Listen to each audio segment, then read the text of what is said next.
Hi, this is Scott Garibay, and today we're going to talk specifically about Dungeons and Dragons and Theater of the Mind versus minis and terrain.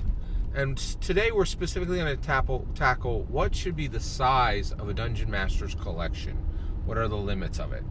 All right, so I'm going to say this is the right way to Dungeons & Dragons. This is the wrong way to Dungeons & Dragons. Every time I say that, you can attach the words, in my humble opinion, because that's exactly what it is. No more and no less. All right, so the right size is anywhere from $100. Your collection should be if you've been Dungeon this isn't for new Dungeon Masters. If you've been Dungeon Master for 6 months, your mini collection should be your miniatures collection should be between $100 to $3,000. No less than $100, no more than $1,000. Okay, I'm sorry, no more than $3,000 for miniatures. You also should have between, I would say, $35 to no less than $35 to as much as $1,500 in representative minis. If you don't know what representative minis are, go 2 videos back in the series and I'll explain what they are. So you're capped at $4,500 for miniatures and representative miniatures. Now, this is very important, and this cap is extremely important for a few reasons. Here's the number one reason. The more miniatures you have, the more you are going to railroad, okay? So you bought your Dwarven Forge, and you bought your $100 green dragon, right? And you just got it last week. Well, what are the odds that a green dragon are going to show up in this week's session? And the players are like, oh, we're going right. And you know that in order for them to hit the green dragon that you just spent $120 on, they need to go, they say we're going right, they need to go left to see the green dragon. Right, you're gonna reroute them, and you're gonna have the illusion of choice, right? Like, oh, the green dragon shows up, and you're gonna put whatever you had planned for the left to the right, right? And I will say right now, I detest railroading. Right? I'm highly against railroading. I believe that you create situations, you don't write plots, and the reality is, if you want something to happen in the game, tough jumblies, right? Like, the players get a real choice, and if you're making it so that they're not getting a real choice, you're a bad dungeon master. You're not done. You're actually, let me say this right now. I'll back up. It's not that you're a bad dungeon mastering. You're dungeon dragoning wrong. Okay. If the players you're put in front of if the choices you're put in front of the players are illusions of choice, you are dungeon dragoning wrong. Okay.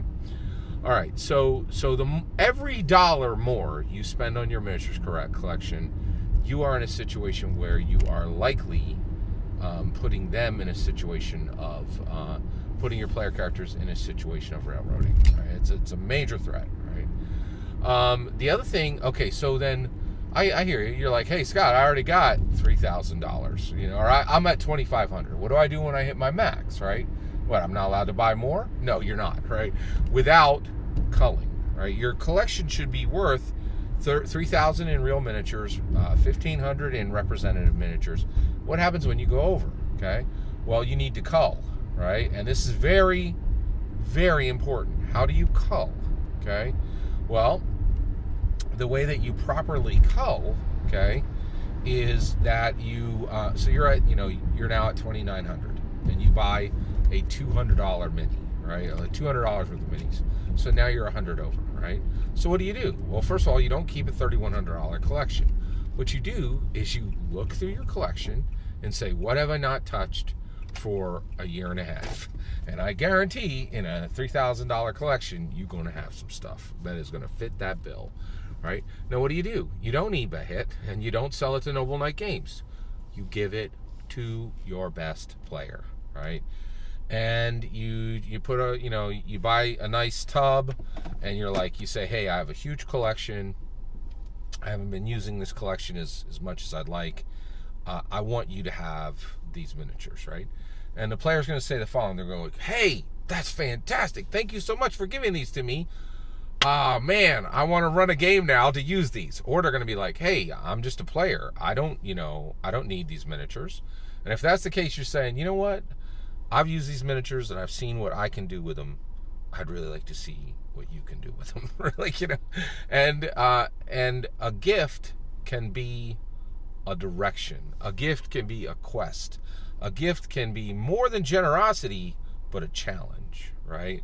And so if you have enough to have a $4,500 miniatures and representative miniatures collection, and one, it's almost impossible. You don't actually have players. Of course you have players, right?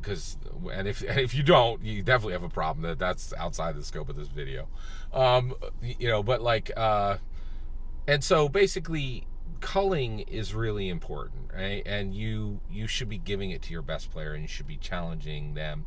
And that might even mean they leave, and this could be a huge discussion, because they're like, well, I don't want your game to end. And you're like, well, maybe it's time for you to literally stand up your own game. And the person's like, well, that would mean I would leave your game. And you'd be like, yeah. And you're going to take Sally with you, right? And then you guys are going to find 2 other people, right? Because I got 6. And we can go down to 4. And I think you're a tremendous person. And I think people need to see the worlds that you build, right?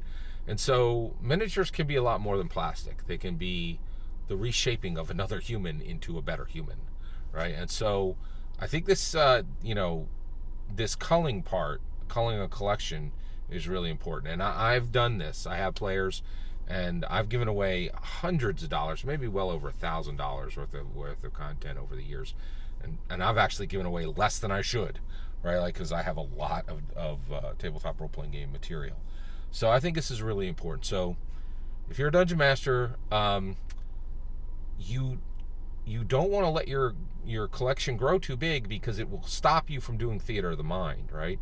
So representative minis will help you to do theater of the mind, and having a smaller collection and saying, no, I can't buy everything I want, pushes you toward theater of the mind, and you need to be pushed toward theater of the mind. Theater of the mind absolutely needs to be 33% to 45% of your combat encounters. It's important, because otherwise your game is way too slow. Well, that's my opinion. What do you think should be the cap on a Dungeon Master's, the dollar cap on a Dungeon Master's collection? Are you over this amount? Do you give to other players? Do you use gifts as challenges? I'd love to hear your thoughts. Let me know in the comments below. Please consider liking and subscribing, and have a wonderful millennium.